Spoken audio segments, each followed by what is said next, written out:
First Amendment and never let it fail. We'll light the lamp of liberty, let Julian out of jail. I'm Vinnie De Stefano. I'm the National Organizing Director for Assange Defense. And today we'll be discussing a very sad anniversary with our esteemed panelists, the 5th year of the imprisonment of Julian Assange in Belmarsh Prison. Julian has been incarcerated in the British equivalent of Guantanamo, that moral stain on the soul of the United States, as of today, for 5 years. He goes on to his 6th. This, after 7 years of confinement in the Ecuadorian embassy, where he sought asylum to avoid extradition to U.S. to stand trial for telling the world the truth about American war crimes, which the U.S. wished to hide and never see the light of day. Although we are here to recognize this painful anniversary, it is all the sadder because Julian to date has been convicted of nothing. We are seeing in real time a reversal, a kind of justice that the United States has prided itself and has held up to the rest of the world as an exemplar. That reversal is incarceration first and then trial and conviction later.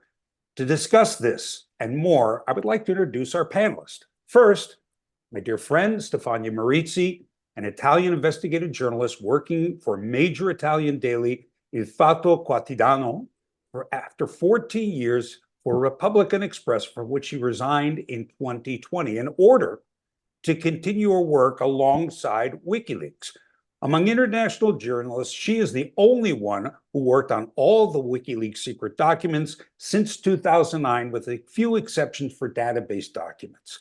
She is also the only one who's engaged in trench warfare to unearth the truth on Julian and WikiLeaks through freedom of information request litigation in the US, UK, and Australia, and Sweden since 2015. She recently published a book on her 15-year-long investigative work on WikiLeaks revelations and on the case, Secret Power, WikiLeaks and Its Enemies. By the way, I have read this book twice, and I could not recommend it any higher if you wish a tutorial on this Kafkaesque case, and not only that, how WikiLeaks works. All right. With a foreword by renowned director Ken Loach, published by Pluto Press. This book has won 3 major journalistic awards, including the European Award for Investigative Judicial Journalism, and is now available in English, Italian, French, and Spanish, and soon German. Stefania refused a nomination for the 4th awards to her book on WikiLeaks because of ethical reasons, as the main sponsor of the award was a major bank profiteering from arms export. This is one thing that all of our panelists have in common. They stand on principle. The next person I'd like to introduce really needs no introduction. That is the world-famous journalist Chris Hedges, who spent nearly 2 decades as a foreign correspondent in Central America, Middle East, Africa, and the Balkans. He was an early outspoken critic of the U.S. plans to invade and occupy Iraq, and has been proved prescient in that, and called the press coverage at the time shameful cheerleading, which it most certainly was. In 2002, he was part of a team of reporters for the New York Times who won a Pulitzer Prize for the paper's coverage of global terrorism. The same year, he won an Amnesty International Global Award for Human Rights Journalism. Chris is the author of the 2000 seller, War is a Force That Gives Us Meaning, which I too keep, like Marcus Aurelius' Meditations, on my bedside, and I read constantly, to be depressed and to be enlightened. He said, I've seen too much violent death. I've tasted too much of my own fear. I have painful memories that lie buried and untouched. Most of the time, it is never easy to when they surface. Some contend that his book, Collateral Damage, is the most courageous work that he has written. For it, he interviewed combat veterans of the Iraq War, have testified on the record about atrocities carried about American soldiers and Marines during the military occupation of Iraq. His book reveals in heartbreaking detail the devastating moral and physical consequences of the occupation for all parties. He's published the following books: What Every Person Should Know About War, Losing Moses in the Freeway, The 10 Commandments in America, American Fascists, The Christian Right, and the War on America, I Don't Believe in Atheists, Empire of Illusions, The End of Literacy, Triumph of Spectacle, and the Days of Destruction. He is truly one of a kind. Next is Abby Martin, an American journalist, TV presenter, and filmmaker. She founded the citizen journalism Media Roots, investigative journalism documentary and interview series, The Empire Files, which again, I highly recommend. Abby has directed several films, including Gaza Fights for Freedom and the forthcoming documentary, Earth's Greatest Enemy. Abby has also contributed to several books, including Guilty of Journalism, Political Case Against Julian Assange by our good friend Kevin Gostala, and has been covering Assange for the last 15 years, among many other things. Chip Gibbons, my dear friend Chip Gibbons, is the policy director of Defending Rights and Dissent. In that capacity, he has advised members of Congress on reforming the Espionage Act and working to educate Congress about the first freedom implications of the Assange extradition. Chip is also a journalist and researcher and focuses on the abuse of U.S. security state at home and abroad. He's written extensively about the abuses of the Espionage Act and has covered the U.S. Espionage Act prosecutions and drone whistleblower Daniel Hale and Julian Assange for Jacobin. Now, he has a new piece coming out today in The Nation. I will mention more of this when we wrap up at the end, but I would suggest you all go online and read this excellent article. That would be The End of Persecution of Julian Assange. With that said, Chip's currently is working on a book that will be coming out soon that I look forward to with a great anticipation, The Imperial Bureau, from Verso Books. Based heavily on the archival research and documents obtained for Freedom of Information Acts, it documents the history of the FBI's political surveillance and explores its larger roles in the national security thing. There we are. With that in mind, I would like to provide each panelist an opportunity to give us a 5-minute assessment right now of this 5th anniversary. I would like to call on Stefania first. Stefania, you have the floor. Yes, let me tell you that if Julian deserved to stay in prison, he has remained in prison, confined in an embassy, under house arrest, now in Belmarsh, which is the toughest prison in Britain. Well, I deserve the same. Let me be so open about this, because if he deserves it, I deserve the same treatment, because I have published the very same documentation and I have revealed scandals, pressures, human rights abuses only thanks to these documents. And so I feel really uncomfortable. I feel really, in a sense, guilty that I'm here free, whereas he has never again known freedom for the last 15 years. It is a scandal, absolute scandal. I have no other words to. And let me tell you, it was so sad when we were visiting him inside the embassy, and we could witness how his health was collapsing. It was basically collapsing, and we could do nothing. We were reporting on it, we were denouncing it, and nothing was happening. Now he's in Belmarsh. He has been there since April 2019. And this is also a scandal, a huge scandal. It would have been impossible, even in a country like Italy, which is prone to all sorts of judicial, legal scandals. It would be impossible to keep in prison a person without trial for 5 years, and it would not be possible. Simply, it would be impossible.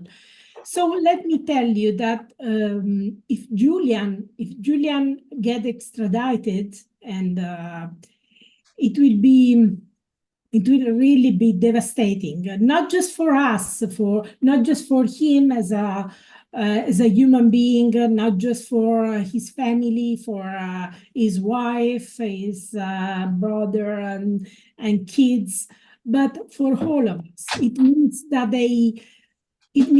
the U.S. authorities, it means that our governments can just put you in prison for life for revealing war crimes, for revealing state criminality at the highest level.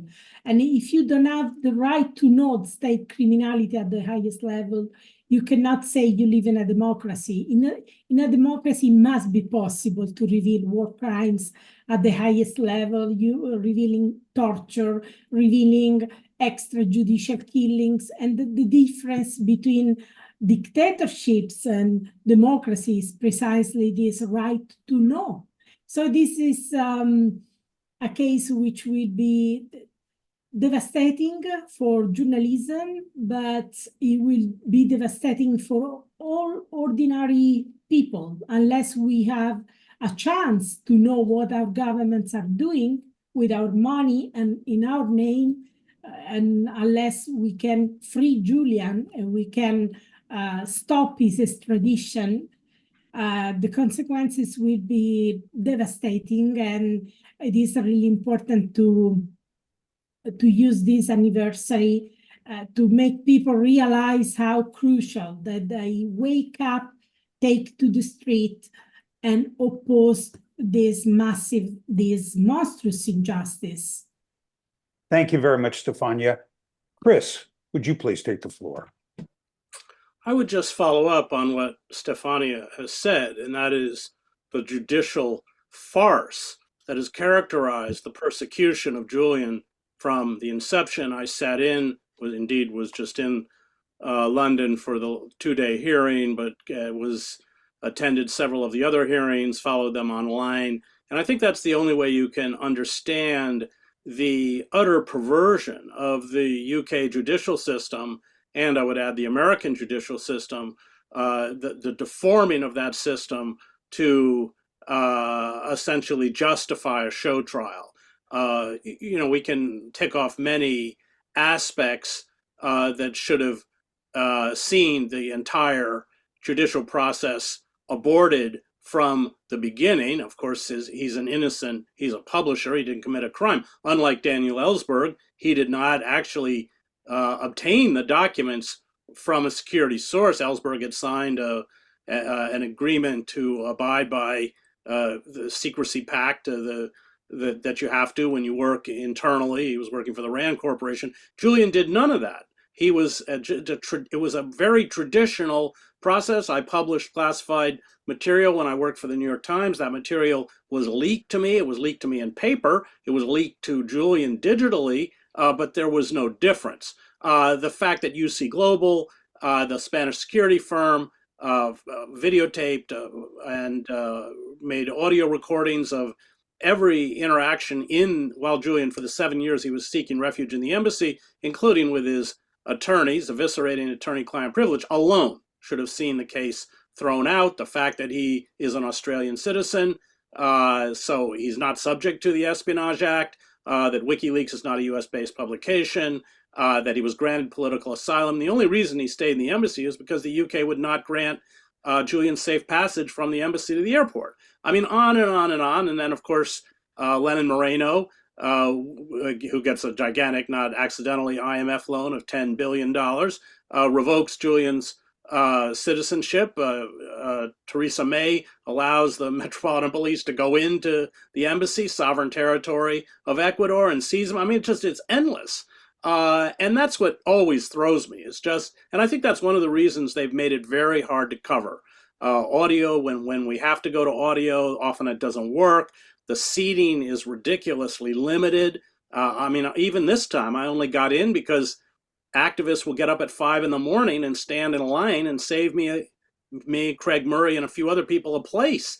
And I think that's because, of course, the UK courts don't want it. And those people in the overflow room, even in these hearings, these last hearings, the audio wouldn't work. They didn't allow links to go even to Scotland. It wouldn't go outside the UK. I mean, so it's in the details that you confirm everything Stefania just said. That this is classic political persecution of a person who not only did not commit a crime, but is the most courageous and important journalist, publisher of our generation.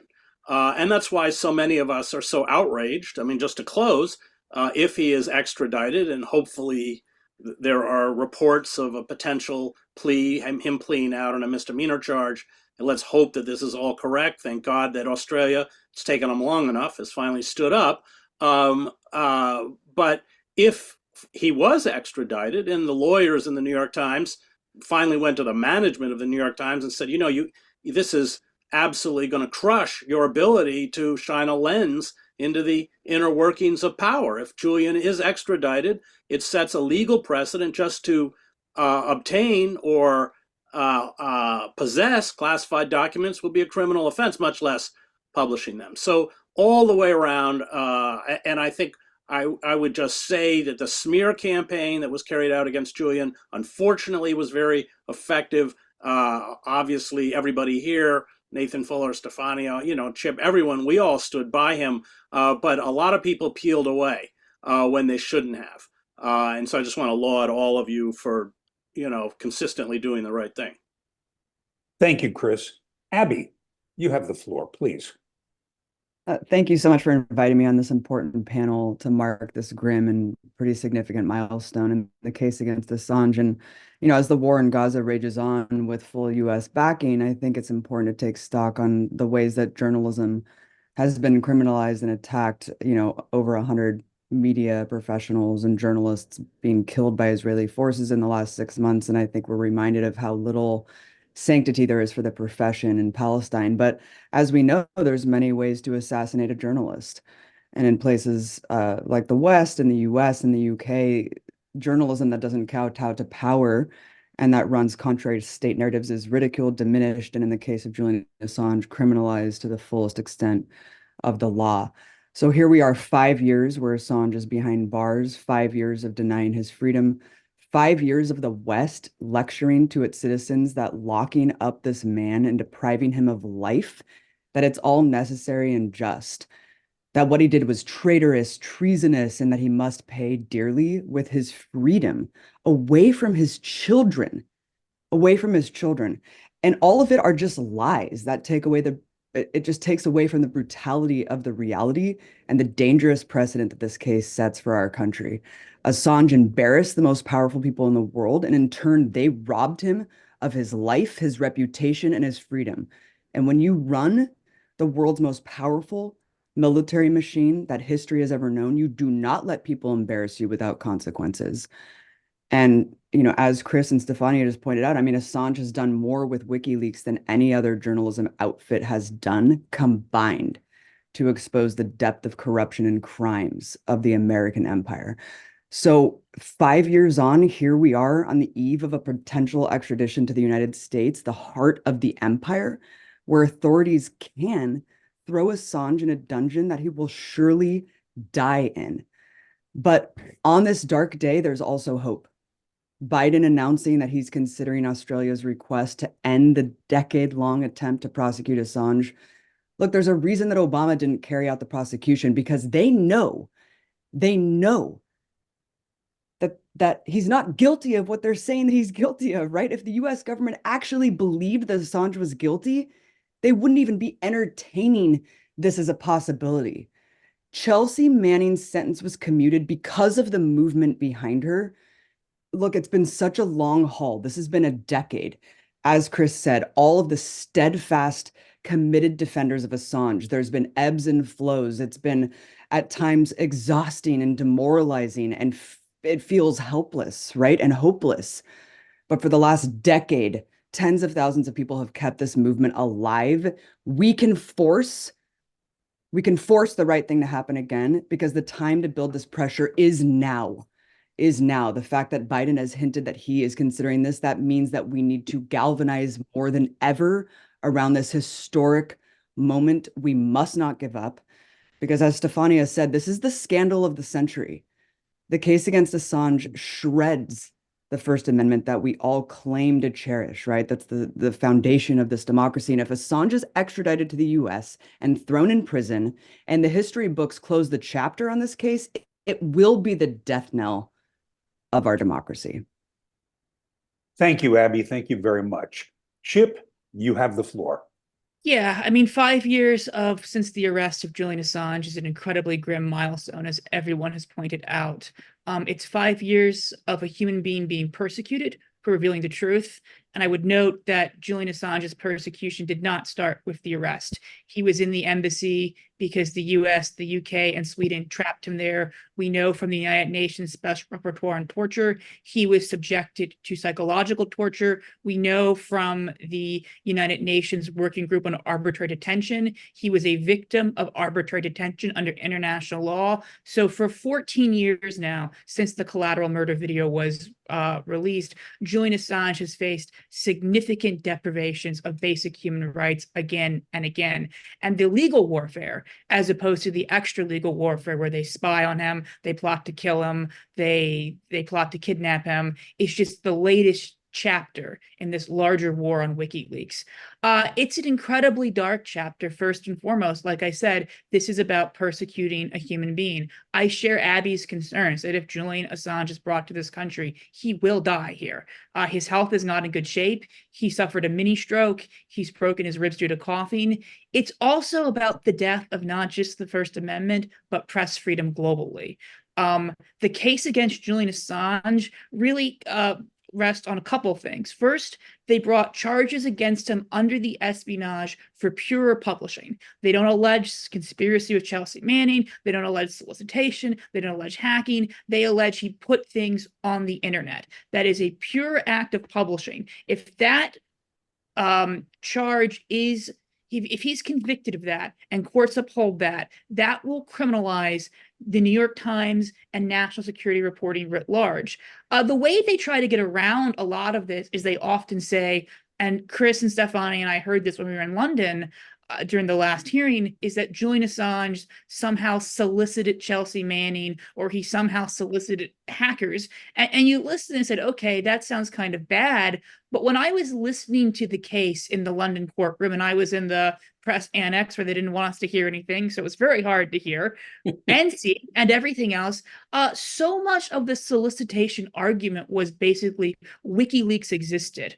WikiLeaks is a website that publishes information about people who don't want the information published, because as we all know, investigative journalists always get the permission of the person they're investigating. And because this website exists, because there are journalists who say, we will publish information in the public interest if people give it to us, they are soliciting people to, quote unquote, steal national defense information. They kept describing Chelsea Manning as having stolen national defense information, as though she took the only copy of the Afghan war logs and carted them out the door, as opposed to gave public access to a incredibly important document, or that if other people obtain it through illegal means, that WikiLeaks is somehow responsible for this. So not only are they trying to set a precedent that would be the death knell of national security journalism, where publishing itself is a crime, they are equating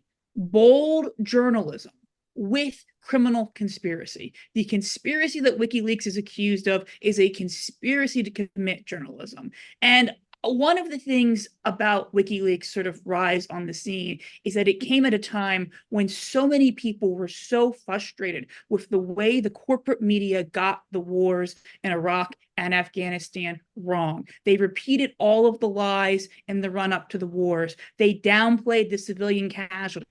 New York Times sat on the James Risen story about NSA surveillance for over a year and only published it because he was going to put it in his book. So you have this massive failure of the media as a watchdog during the war on terror, when it was probably needed the most. And WikiLeaks pops up, and they're not afraid to defy corporations. They're not afraid to defy the US government. I mean, there was a time where if you were a government, any government, a corporation, a bank, a trade deal, and you were involved in bad conduct, WikiLeaks would publish about it. You know, that was the way it was. It isn't just the Manning revelations. Their history of publishing is phenomenal. And it was such a breath of fresh air compared to what we had lived through during the Iraq and Afghanistan wars. And they showed us the truth of those wars. Many of us were aware of what was going on. I remember seeing Chris Hedges talk about his book, Collateral Damage, at the old Brecht Forum. I don't know if you remember that event, Chris, but I saw you speak. I remember seeing the Winter Soldier hearings. I remember sitting with Ethan McCord, the veteran from the Collateral Murder video, talking about his experience. And it was such a important act of journalism to expose the reality of wars and the reality of U.S. foreign policy. And I will end by noting that we are once again living through the media repeating those same mistakes again. We have a media that has not been critical about Israel's genocidal war in Gaza, that has allowed sort of treating the pronouncements of Israeli military officials as objective, while treating anything the Palestinians say as lies until proven otherwise. I think we've had, as people put on Twitter, new advances in passive voice. Blast kills people in Gaza. You know, blasts are always killing people. Who's doing the blasting? And we have record levels of dissent in the government right now, not seen since the Iraq War, maybe not seen since the Vietnam War. And when we have public employees who are concerned, when we have governments that are lying, and when we have journalists who want to expose the truth, what message does carrying on this persecution of Assange send to them right now at a time when we need critical journalism the most in the face of a genocidal war in Gaza? Thank you so very much, Chip. That was incredible. I'd like to mention two things about WikiLeaks. First and foremost, WikiLeaks format changed the concept of journalism as we know it. It created an opportunity for whistleblowers around the world to provide documents, and all journalistic operations use his format today. Second thing is, WikiLeaks in its entire lifespan has never had to issue a retraction or issue an apology. I know of no newspaper of note that can make that claim. However, we have several questions here that I'd like to get to. Now, we've talked about Julian Assange's prosecution and how it matters to the future of journalism. But let's also talk about WikiLeaks revelations. All the charges against Assange pertain to information given to WikiLeaks by whistleblower Chelsea Manning. What was the significance of those revelations? And I know you worked very, very closely on them, Stefania. I'd like to reach out to you first. Yes, Vincent, thank you. So I think it's not an exaggeration to say that these are among the most important revelations in the history of journalism. The documents about collateral murder, the collateral murder video, the documents about the wars in Afghanistan, in Iraq. I was there. I still remember how exciting when we got these documents for the first time since the Pentagon Papers 39 years before. We could see what the propaganda machine was telling us about these wars and what was happening on the war theater, and we could compare what they were telling us and what was happening on the war theater according to the US soldiers. So we could discover secret units, secret special forces, and never surfaced before, like the Task Force 373.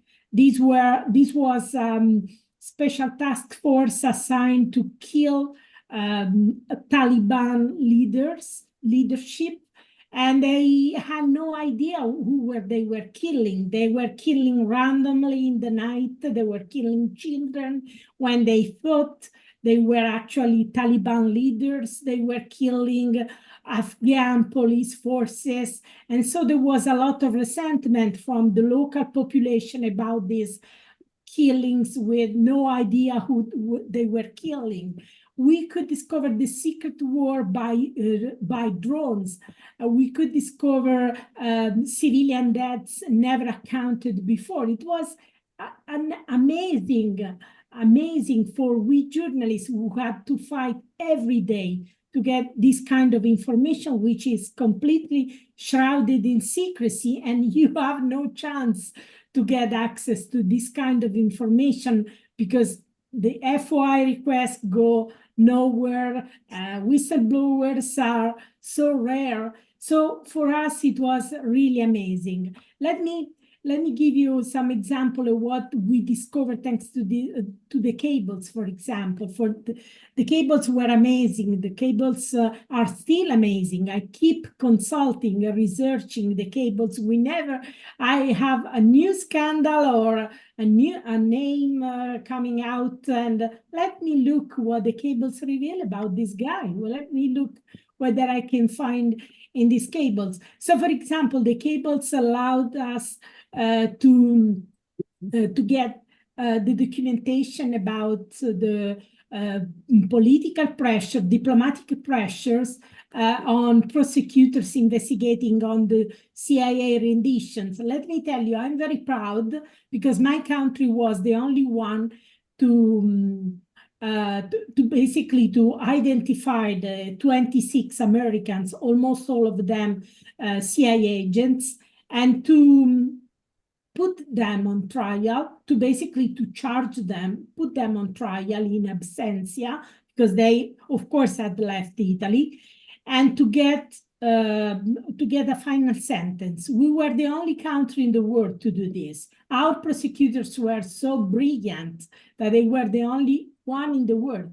However, none of them ended up in prison. None of them spent a single day in prison.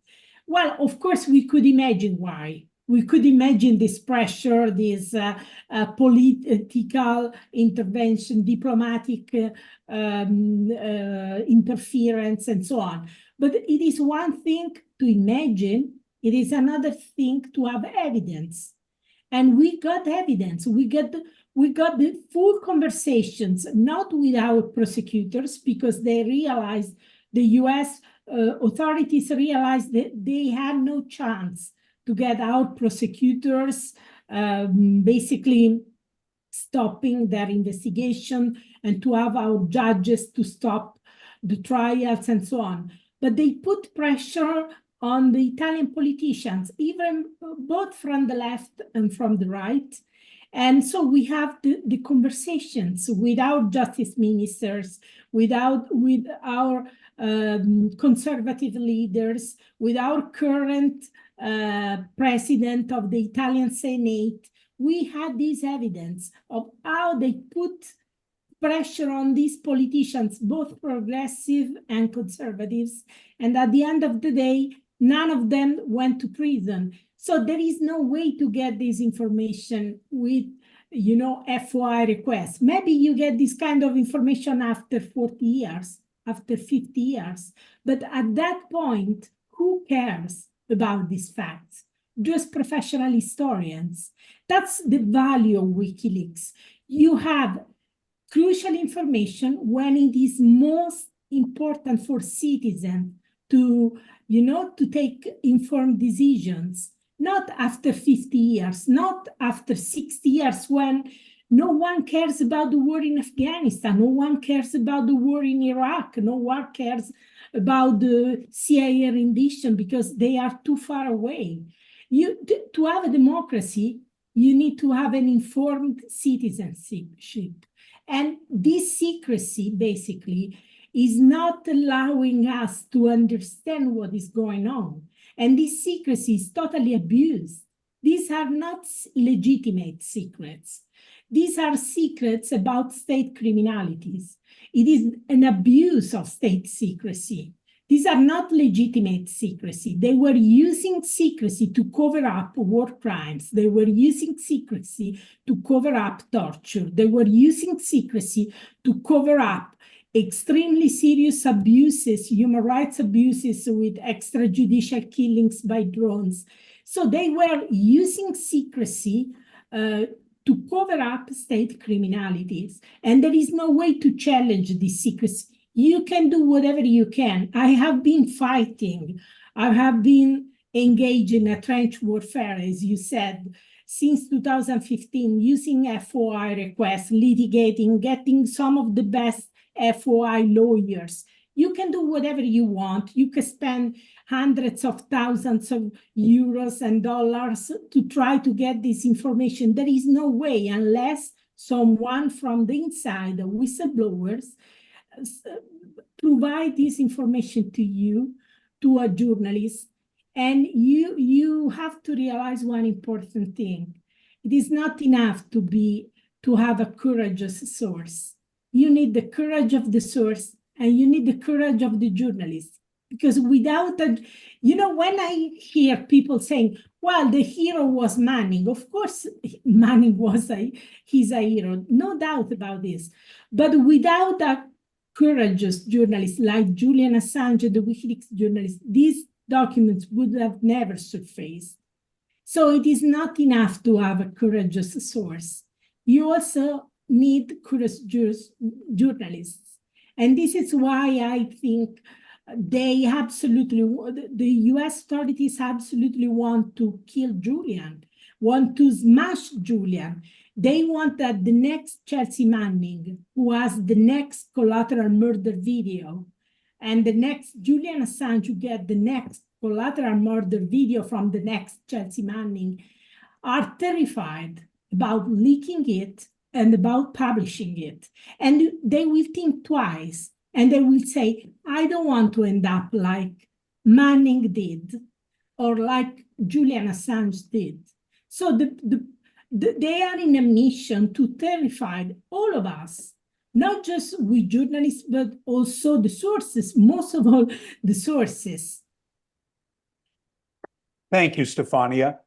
Chris, could you talk about what the revelations that Assange made mean for the rest of us as well? Well, Stefania is right, of course, to stress volume. So I broke stories, Stefania has broken stories, but these are incremental stories, tiny pieces of a big whole that most people don't see. And that's what made what happened with the Iraq war logs so unique. It was massive in terms of our ability to understand the inner workings of U.S. empire, the crimes, the lies, just little things that would have made the front page of the New York Times. For instance, the numbers of people, families killed approaching U.S. checkpoints. That was all hidden. Torture. I mean, it's endless. So it's the volume. And Stefania is again right in calling this arguably the most important journalistic series of journalistic revelations maybe ever. I mean, certainly in our lifetime. And we have to, as courageous as Daniel Ellsberg was, it dwarfs even the Pentagon Papers. So in terms of volume, that's key. And just to echo Stefania again, having covered many conflicts, for instance, I covered the war in El Salvador for 5 years. It's only years later that we find out vital information about what happened. As relentless as we were as reporters, so much is covered up, so much is hidden. And that, again, in real time, we were given this body of information, which is important because then you can make judgments about what's happening because you have the truth. I would just add that the real engine behind Julian, the drive to extradite Julian, doesn't in fact come from the release of the Iraq war logs. It comes from the release of Vault 7. Vault 7 was exposed the CIA hacking tools into our televisions, cars, smartphones, everything else, and it doesn't matter if you turn it off. It's still a recording and tracking device.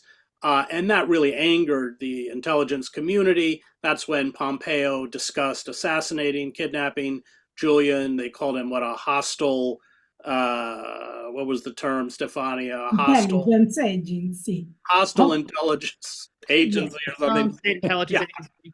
Right. So that's the impetus behind this. And we should be clear that he's not been charged. This is not part of the extradition request. But there's no question that if he was extradited, it would instantly become part of the extradition request. And that's quite ominous. When you have the CIA essentially calling for your lynching, you're in very serious trouble.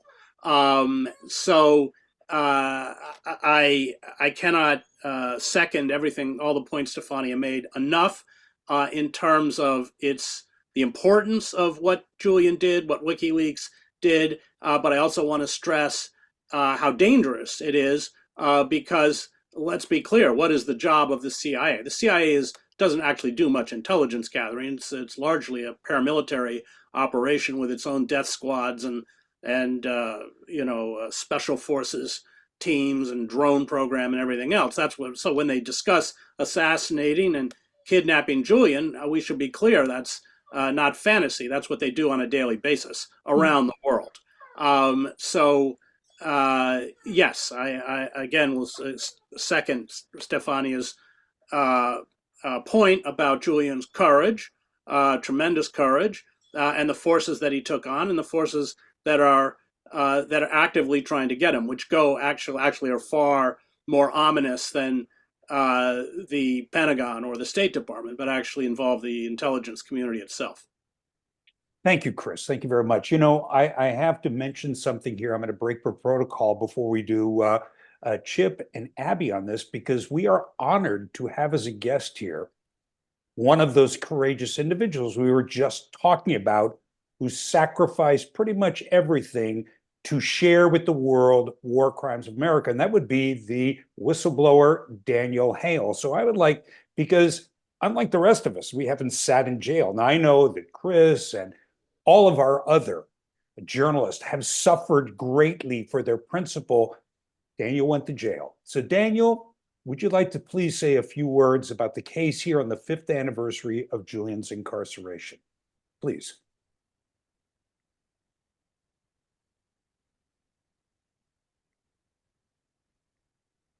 Okay.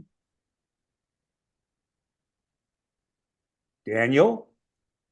He's not sure his mic is working. Give him 2 minutes. Hang on 1 second. There we go. I'll see if you can get your mic.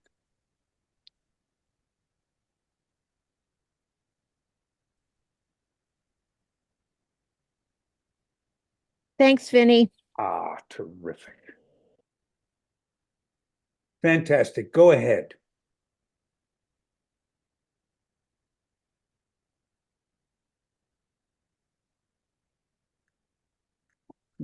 Unfortunately, it looks like we're not getting audio. Tell you what, Daniel, why don't you work on your audio and see if you can get it going? And I would like to pose a question actually right now to Abby.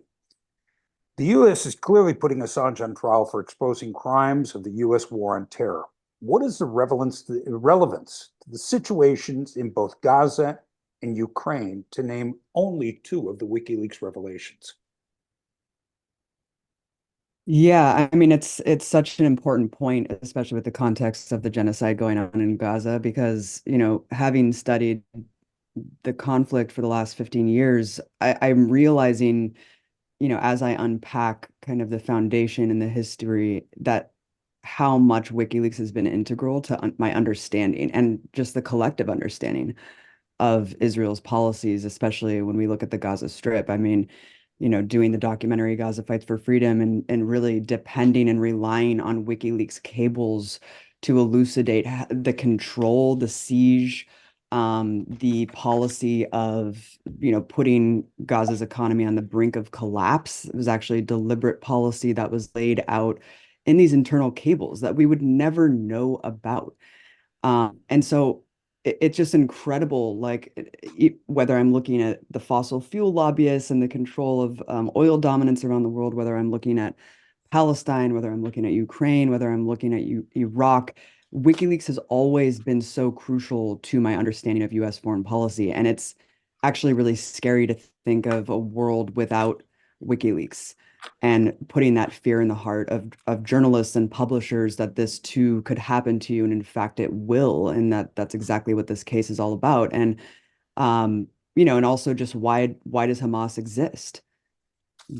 Who was behind the rise of Hamas? I mean, that's another WikiLeaks cable that was revealed, that Israel actually helped Hamas gain power because they didn't want Fatah or the Palestinian Authority to have power in Gaza, because they wanted to deem Gaza as a hostile entity so they could just impose collective punishment on the 2.3 million people living there. And so that's always been articulated behind the scenes, but never quite revealed until WikiLeaks cables laid that bare. I mean, there's so many more when it comes to what's going on. I think what's really just damning is looking, the fact that WikiLeaks and Chelsea Manning and the revelations really helped bring an end to the Iraq War. And we're looking at some of the things that Chris and Stefania talked about. I mean, it's shocking when you look at things like the Haditha massacre, the Blackwater operatives, hundreds of thousands of mercenaries that were on the ground in Iraq, opening fire, killing scores of civilians. None of these things would be known about, I mean, until potentially decades later.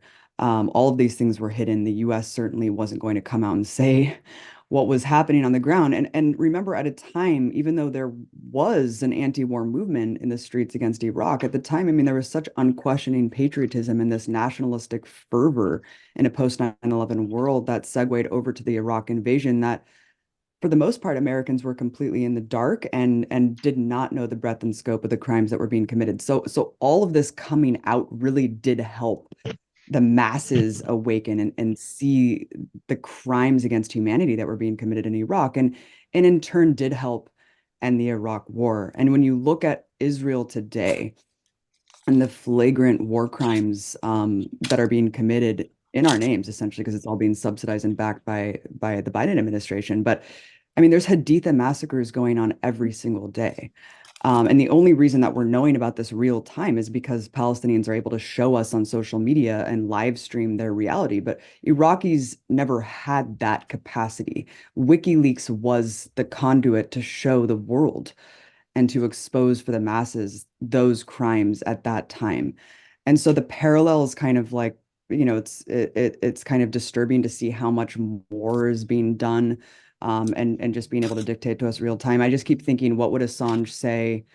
I miss his analysis so much, and I miss his intellect at this moment in time. It's so crucial. I just wish that he was free and with his family and being able to help us expose Israel's heinous atrocities. Thank you, Abby. It seems that Daniel has gotten his audio in order. So, Daniel, you have the floor. Please tell us what you can. Hey, so can you hear me now? I can hear you perfectly, and you look terrific. Yeah, thank you. Sorry. So, this picture of my deceased cat is the only thing you're going to get from me today. Rest in peace. I don't know. I didn't expect to say anything today, so I wasn't really prepared. But what do I say about Julian Assange's case? It hasn't been said yet. I'm reluctant to say that I feel a kinship to Assange in a way, but there are, maybe a handful of people who can relate to what it's like to be under the pressure of a trial by the Espionage Act. Understandably, Assange faces a much greater degree of scrutiny than your average whistleblower does. And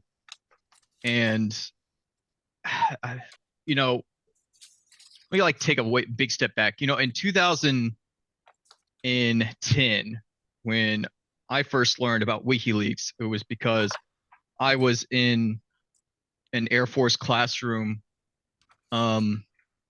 preparing for a cryptologic linguist position in the NSA, and my commissioned officer came into the classroom one day to inform me and all the classmates that under no circumstances were we to go to WikiLeaks or search anything about WikiLeaks on the internet should it jeopardize our security clearance if we were caught doing so.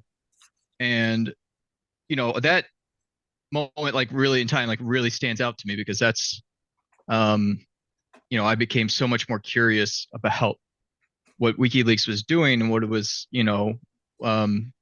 I had to know. So I almost immediately broke the rules and went searching. And it's just been said over and over again, but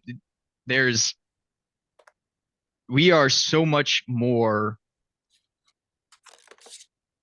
how do I say it? We are so much more gifted and blessed with the power of knowledge and the evidence to point to the just the abject crimes and outlandish behavior of the empire because of an organization like WikiLeaks. And today, like Abby was saying, today now more than ever, we need WikiLeaks. We need Julian Assange. We need more Julian Assanges now more than ever, because WikiLeaks laid the groundwork. It set the standard, and that standard has been chipped away by the United States government ever since. And as much as it would be a thrill to see Assange free, I cannot deny that there is a inkling fear in the back of my mind that he will never live as a free man inside or outside of prison. And there is nowhere on this earth that he could go that he would be safe from the empire. The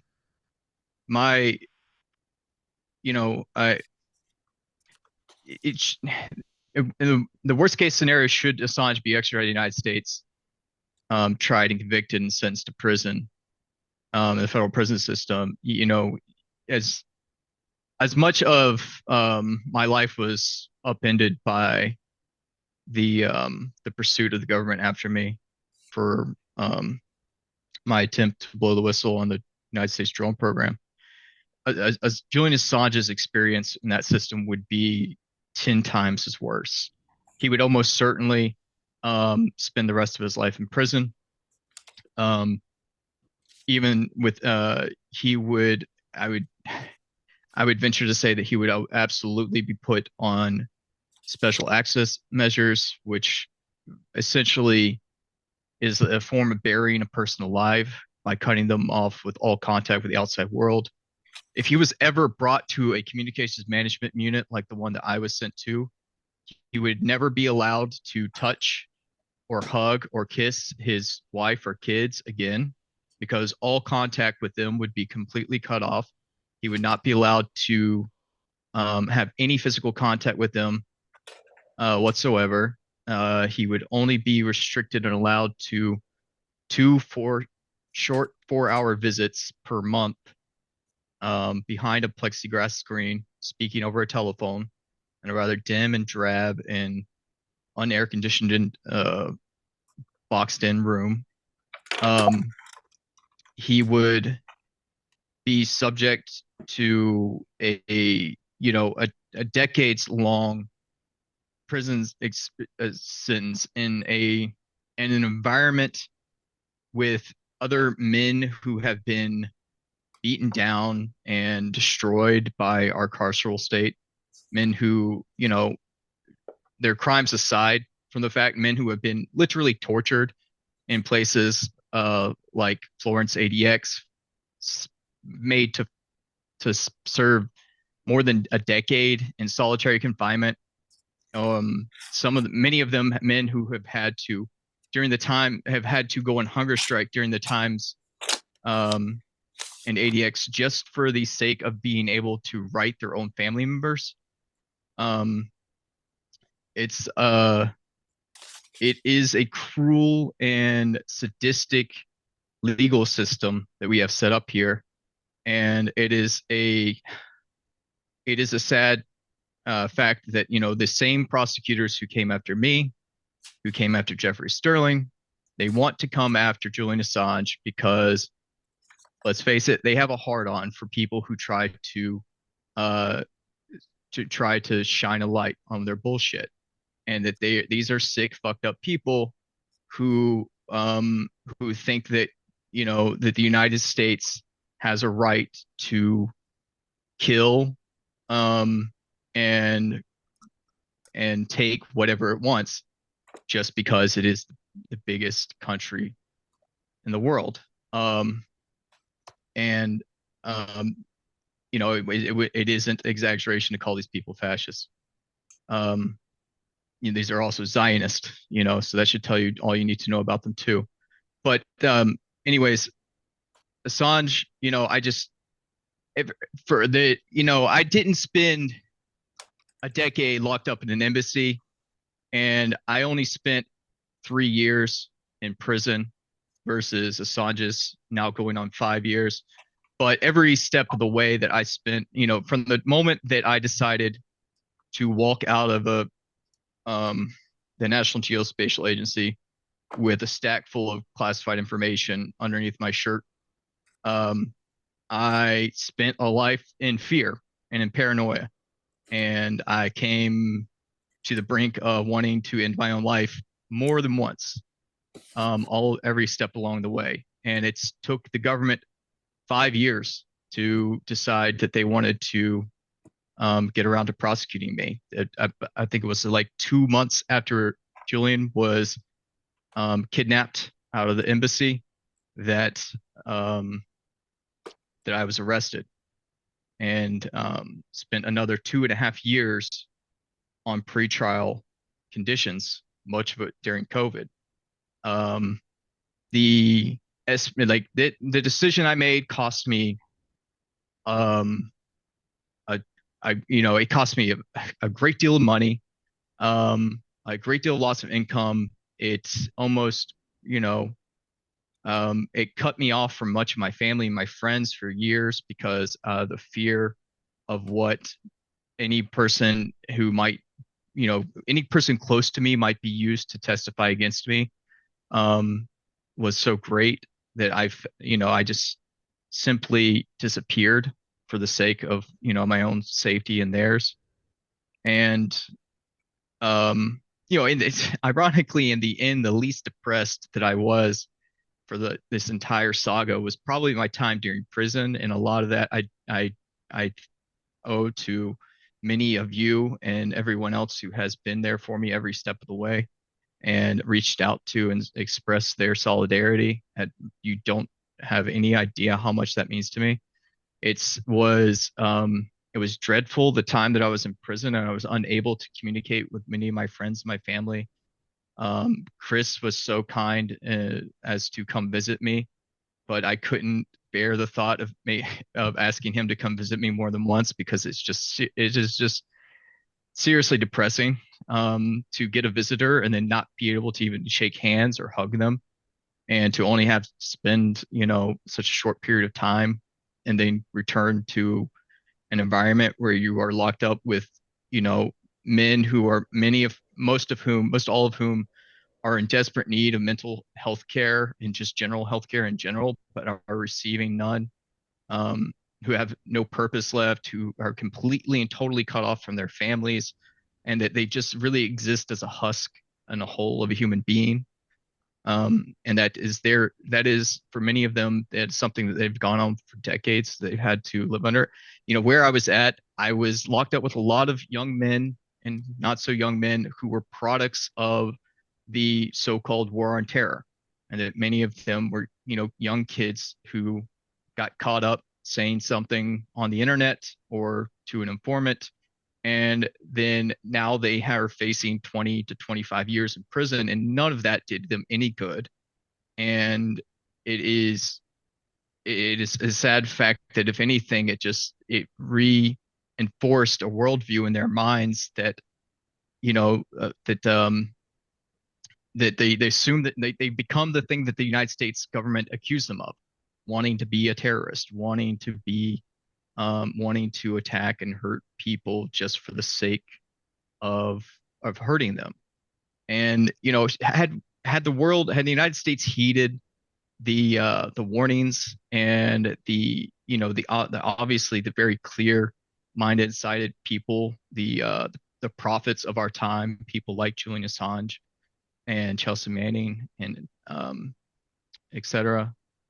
The United States would not be in such a desperate position as today. But it's the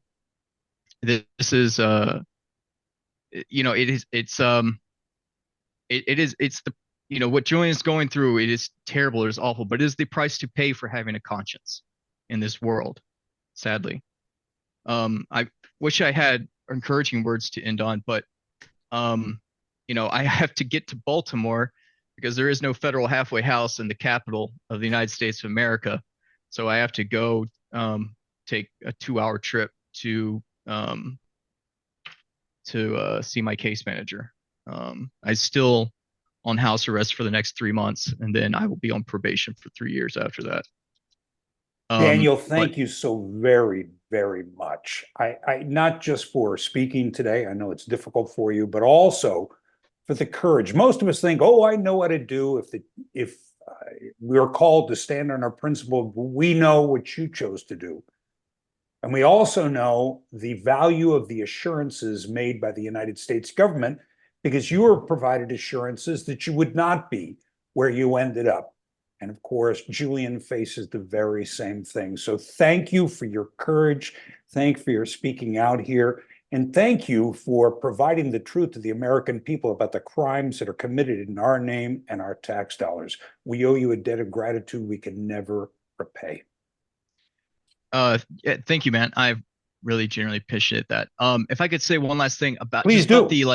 the parameters of what a Julian process, because right now today we're talking about the good news that I guess was the press secretary said made some comment, offhanding comment.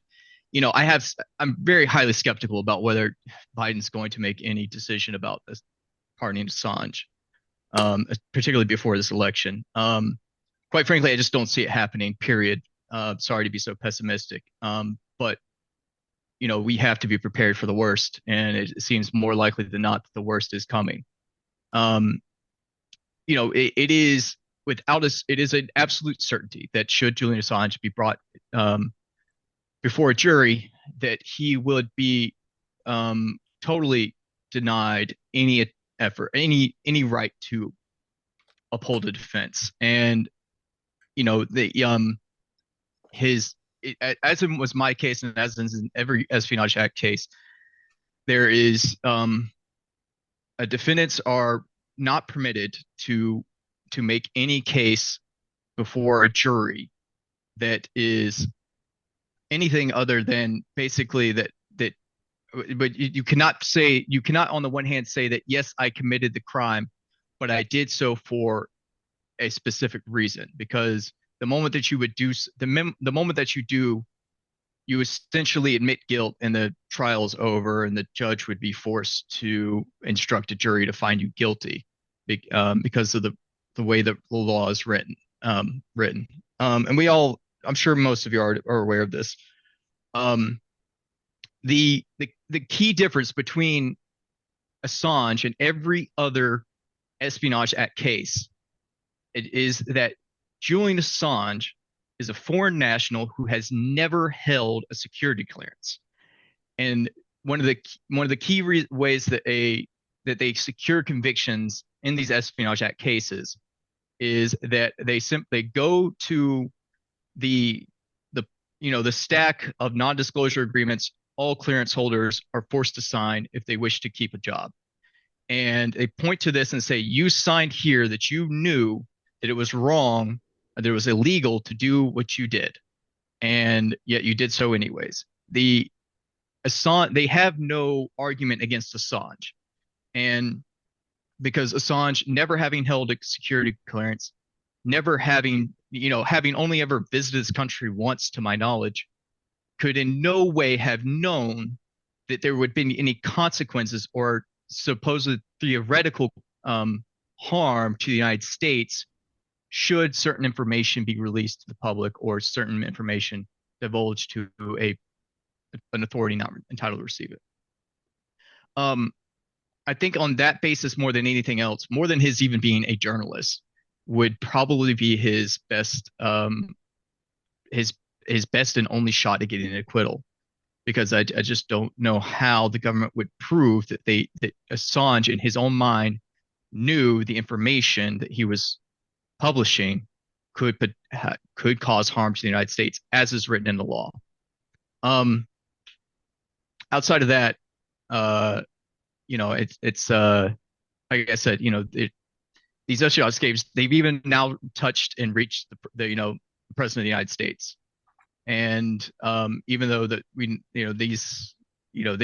going to treat presidents and ex-presidents and any other high-ranking government officials with complete and total deference as opposed to everyone else, it's there that it's where it's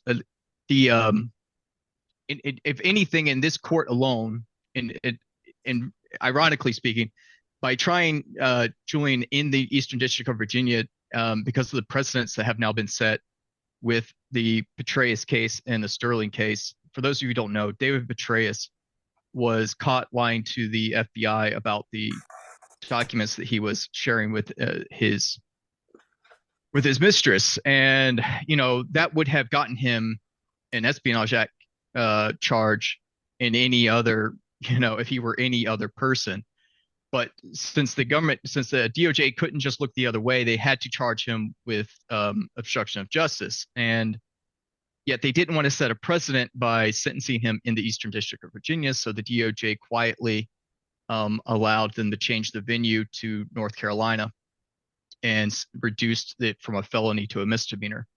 It was only due to the grace of God and the fact that David Petraeus was such a screw up that Jeffrey Sterling, who many of you probably know as the CIA whistleblower, he was only sentenced to 3 years as opposed to 20. And in this court, I was sentenced to 45 months, just a slightly higher sentence than Assange. But if any at sentencing and at any potential sentencing, I would hope that the judges who would be receptive to this argument, that the amount of time that Assange has spent in exile and in the extradition process, on top of any potential time that he would receive for convictions under the Espionage Act, would hopefully be taken consideration, and that in a worst case scenario, should he be sentenced to prison, that it would not be several decades, but could potentially be shy of a decade. I don't know. I don't like to think about these things, but I feel like at the same time you have to be somewhat grounded in Hope just for the facts best, of the way. prepare for the worst. Yeah, for sure. All right. Sorry. I've got to get ready to go, and I'm Daniel, so sorry thank for taking you up all so the space very, here. very much. Thank you. Yeah, so thank very, you, and very thank you to much. everyone else here. Abby, Chris, Stefania, and Chip. Good to see you guys. Be well, my friend. Chip, I'd actually like to go off script here. And since we had Daniel speaking, I'd like you to address the issue of assurances from the United States government that are currently being requested by the extradition judges in London, if you would please. Sure. So in February of this year, Chris Stefani and I were in a London courtroom because they were having what was technically a hearing about whether or not Julian Assange could appeal. Not even an actual appeal hearing, but a hearing about whether or not he could appeal. The Assange defense requested 9 different grounds to appeal on. This is the first time in 4 years the legal arguments have turned on issues of political expressions, the political offenders exception under international law, as well as just basic questions of journalism. At the initial hearing, the judge rejected the free expression arguments and ruled based on the prison conditions and Julian Assange's mental health.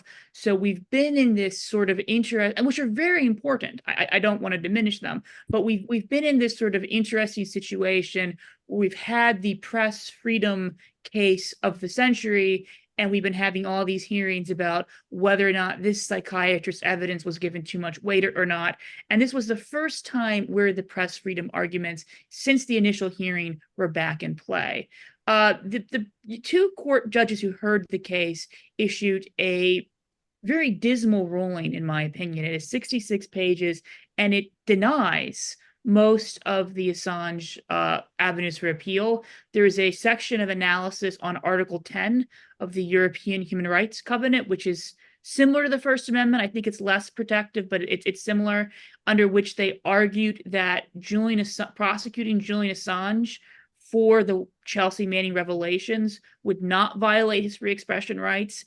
They said only 3 of the charges against him had anything to do with free expression. The rest were ordinary crimes, And I don't know how receiving national defense information when you're a journalist that you publish is an ordinary crime with no nexus to free expression, but that's fine. And then for the 3 remaining charges, which were the pure publishing charges, publishing the Afghan war logs, the Iraq war logs, and the State Department cables, they ruled there was no free expression interest or public interest in publishing them because they contained the names of informants. And there's a lot to go in about how WikiLeaks actually tried to redact the names of informants, but we're already 12 minutes over. I won't go down that road.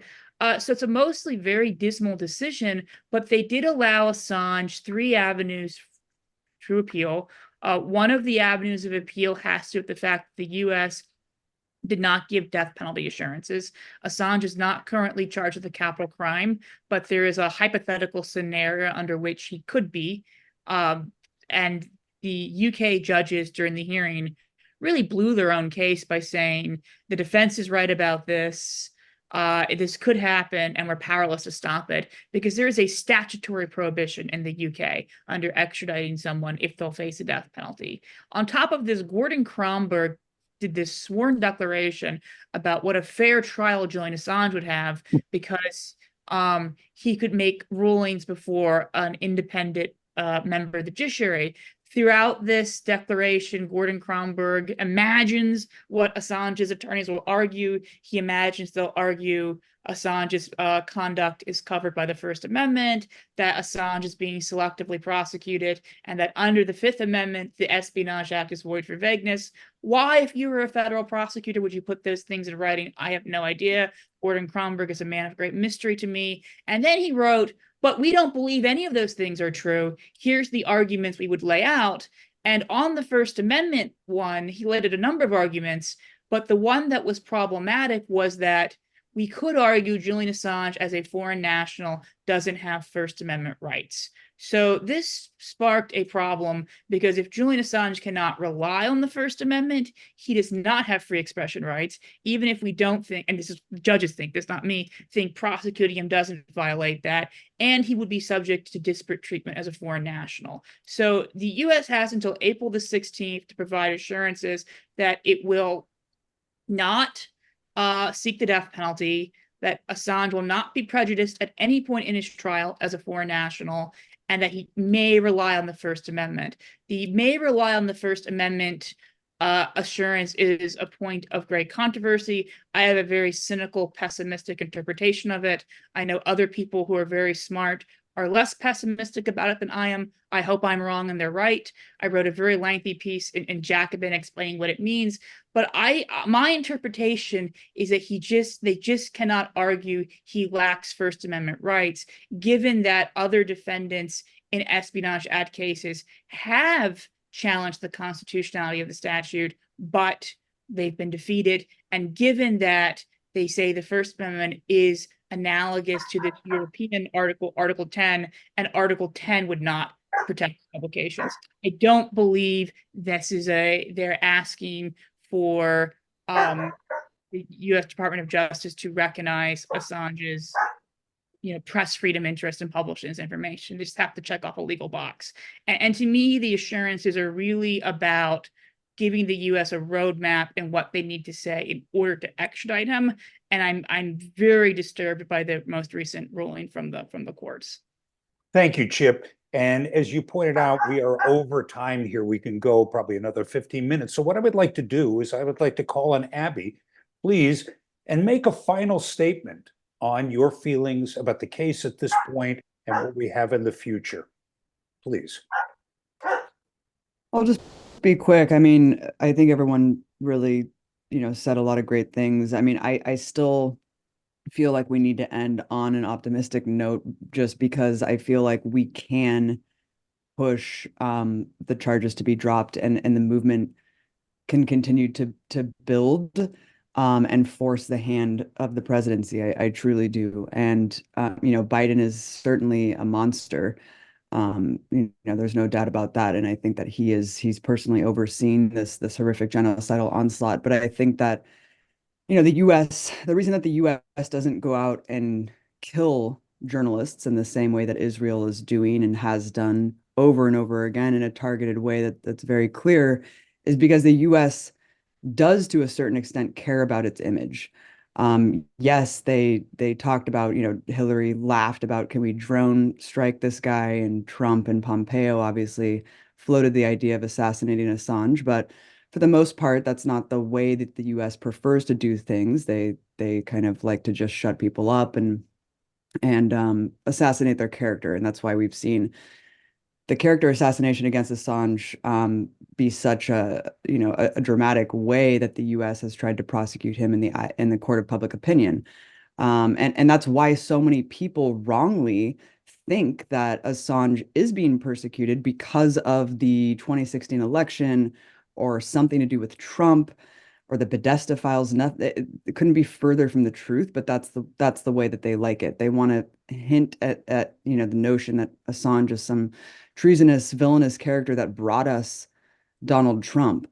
But going back to what happened with Chelsea Manning and the fact that Chelsea was the one who was the whistleblower and she is free, and it just points to how absurd and ridiculous the ongoing persecution of Assange is, that he was simply the publisher, the conduit, the avenue to expose these heinous crimes, and he is still going to be the one taking the fall for them. I truly think that, if we push more than ever, we can, now is the time. Now is the time. There's some sliver of chance that Biden hinted to. And even though he's a maniac and a monster and an unabashed Zionist, I mean, there's still a chance. And I'm just so worried, going off of what Daniel said, that if he is extradited, then that's going to be case closed, and he's just going to be, the history book's going to close the chapter, and we're just all going to move on. And we cannot let that happen. We simply cannot let that happen. And so it's been a long haul. It's been a long road, but I now is the time. This is the moment. This is the moment. Thank you, Abby. Stefania, I'd like to give you an opportunity to make a final statement, please. Yes, I absolutely agree with Abby. Now is the moment. We have to do whatever we can to stop his extradition. He has no chance. The moment he leaves Europe, he's gone. I have no doubt about this. And so I want to call on people to take to the street, to do whatever they can to write to the member of Congress, to protest, to organize sit-in, lectures, whatever they want, in order to stop his extradition. Let me tell you that the Argentinian Peace Nobel Prize, Adolfo Pérez Esquivel, he lived under the Argentinian dictatorship, and he was a dissident. And of course, the regime arrested him, put him in prison, tortured him, and they were ready to board him on those death flights that the Argentinian dictatorship used against dissidents. And he basically, the only reason why he was not boarded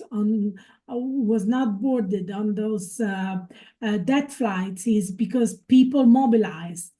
And so he made an appeal and said, if it worked for me under a regime, it will work for Julian under our democracy, what is left of our democracy. So he called on people to mobilize, to take to the street, to do whatever they can.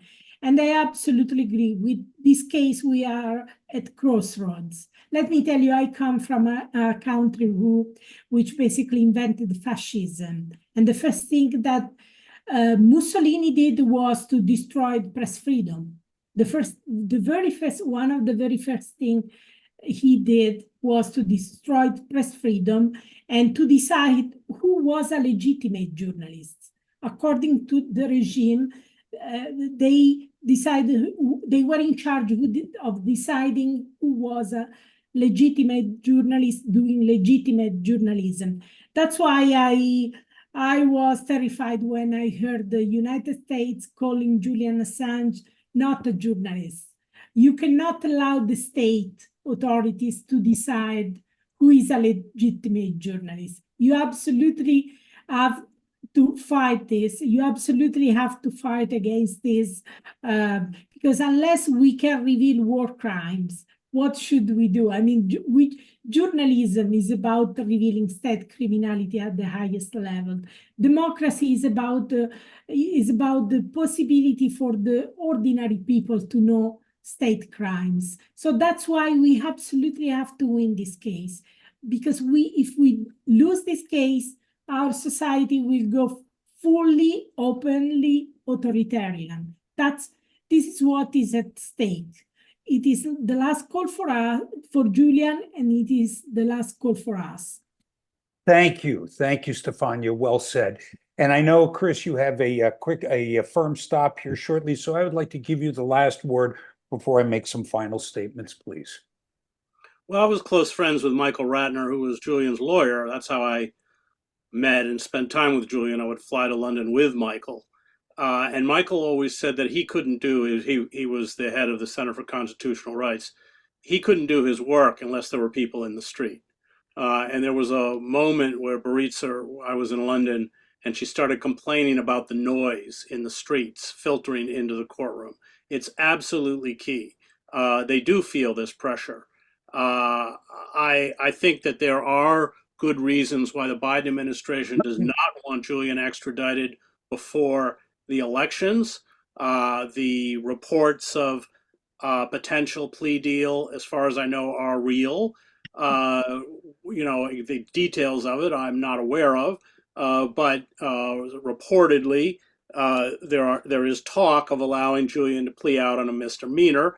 I think the heaviest pressure has come from Australia, finally, with the parliament. It's very, very important. Took a long time to get here. And we've just seen, I think, and of course, I covered the Middle East for the New York Times. I spent a lot of time in Gaza. These sustained protests against the genocide they've not accomplished what we want them to accomplish, but they're extremely effective in terms of mechanisms of pressure. And we have to put that same kind of pressure on behalf of Julian, because it does work. It doesn't always work, but it is the only thing that will work. Thank you, Chris. I'd like to close by saying I thank all of our panelists, not only for your participation today, but the work you all do on a daily basis to ensure that there is still an opportunity for the truth to be shared with the people. Thank you, Abby, for your unstinting work sharing the plight of Palestinians and many other issues ignored by or suppressed by the mainstream media. Stefania, what can I say about the incredible work you've done alongside WikiLeaks to ensure that the revelations they produced saw the light of day? Once more, I wish to recommend Secret Power, WikiLeaks and Its Enemies. It is an incredible book. If you wish to see how WikiLeaks worked to ensure the veracity of what they publish, how carefully they redacted all of their releases, look no further than this incredible book, which, as I said, I have read twice. What can I say about the courage of the man that I'm looking at, Chris Hedges, that has not been said in the alternative media, but is almost totally ignored by the mainstream media, which at great personal expense he abandoned, or more likely was defenestrated from, to pursue the truth regardless of where it led him. Chris is a writer I always read because he is a front line of each and every cause I believe in, but I wish to make a special recommendation again for War is a Force That Gives It Meaning, as it is too a book I've read many times and reread for its brilliance, clarity, and the cause of our never-ending wars. Lastly, and most importantly, I wish to thank my dear friend Chip Gibbons, whose voice from London, like Chris Stefania, shared with the world what was happening there. Chip, your ability to clarify the arcane legal issues that make up the ongoing prosecution of Julian, understandable to us all, that are lucky enough to read you in Defending Rights and Dissent, Jacobin, and as I said earlier today, Breaking in the Nation and the prosecutor Julian Assange. Chip, I must point out, in the last several days, worked tirelessly like a dog to make this webinar a reality. Thank you, Chip, for all you did to make this happen. And I look forward to the Imperial Bureau once it's published. Now, more importantly, to all of our listeners around, so I can finish the book. Yes. To all of our listeners around the world, thank you for tuning in. And please go to AssangeDefense.org, StellaAssange.com, and AssangeCampaign.org.eu. Please contribute what you can to our efforts. We are mostly a volunteer operation, operating on a shoestring budget, but more importantly, and this was in the chat, take action wherever you are. All of your congresspersons, you need to call them and tell them to sign House Resolution 934 to end the extradition of Julian. And most importantly, speak out, act out, free Assange. Thank you all so very, very much. Here's the story of a hero in our country's darkest hour, who lit the lamp of liberty by speaking truth to power. Julian was the journalist, known both far and wide, in command of WikiLeaks and never known to hide.